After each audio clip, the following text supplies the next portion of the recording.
Всем доброго дня. И сегодня мы говорим об очередной модификации удара ногой назад. Этот удар относится к такому достаточно известному боевому направлению, как чжоу-цзяо. И он присутствует благодаря этому, как говорят, стилю во многих других боевых искусствах. Хоу-цюань, пикхуа, ху-цюань, ну и так далее. И, как это часто бывает, подобные технические элементы не попадают в спорт по причине высокой вероятности нанесения увечий.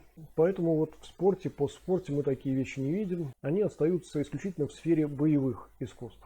Принципиально действие довольно простое, как и все, что имеет отношение к практике, к прикладной практике. И оно само по себе тоже имеет ряд модификаций, а также довольно широкий диапазон применения. Что важно, это техническое действие не требует какой-то фантастической растяжки и каких-то специальных навыков.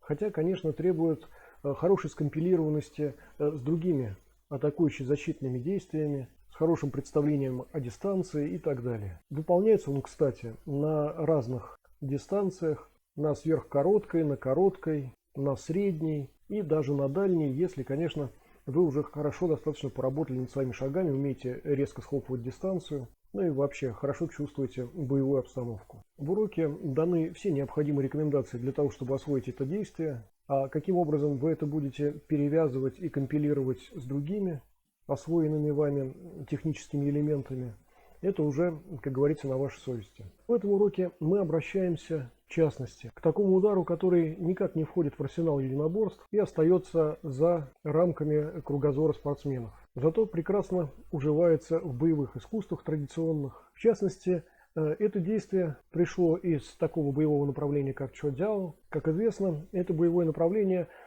фактически целиком когда-то строилось на работе ногами, а позже соединилось, сочеталось с таким направлением, как фанцзюцюань, и сейчас существует, конечно, и отдельное направление чжоу-цзяо, но тем не менее там используется и действие рук, и фанцзю-чжоу или чжоу-цзяо-фанцзю, как хотите называйте, где уже достаточно плотно между собой скомпилированы техники и одного и другого направления боевого. Из этого же традиционного боевого искусства вышло такое боевое направление, как юань-ян чуань, визитной карточкой которого, собственно, стал так называемый удар утки-мандаринки. Кстати, что интересно, высокая версия этого удара, который также присутствует и в чжоу-цзяо, и в юань-ян, вот высокая версия этого удара, это, собственно, уширу-маваш-гери или уру-маваш-гери, который мы хорошо знаем уже по единоборствам.